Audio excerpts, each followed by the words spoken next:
Mr. Buns.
Hello.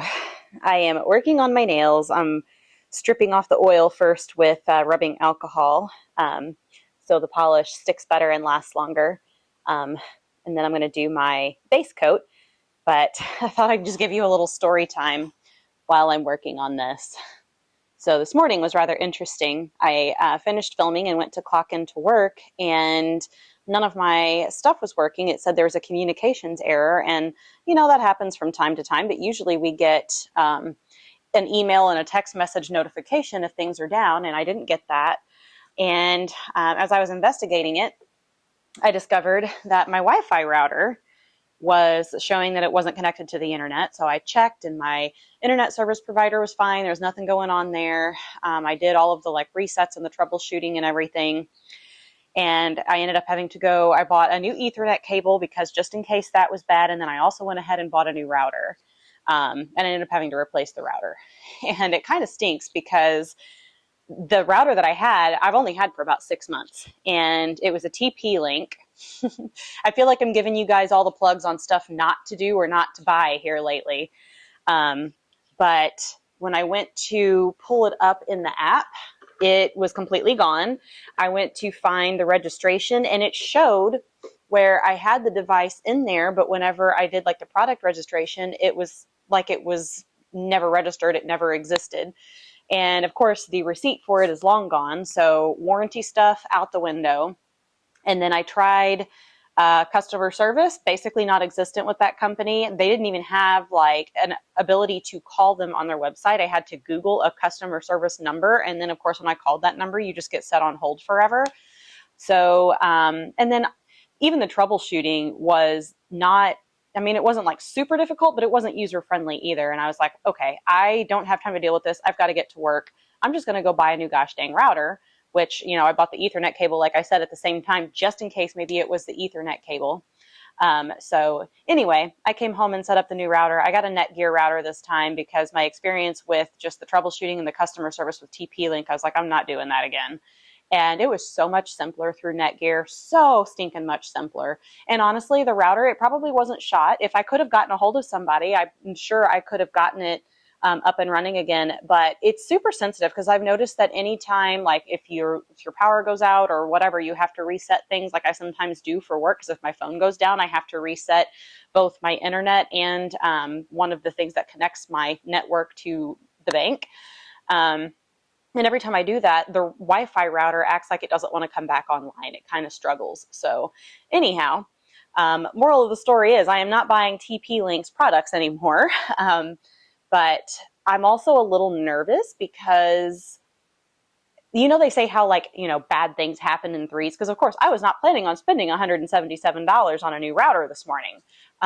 And this coming right at the same time as the air conditioner on my car is failing, which was on my last vlog if you didn't see that. So my son's going to put the new air compressor on for me. And that was a whole ordeal in itself because if you missed the last vlog, that air compressor, when I bought the car, the dealership was like, hey, this is under a recall. We'll go ahead and replace it for you. Sure, go ahead. Well, 3 years later, the air compressor, they replaced the one that was not broken, just under recall, has failed.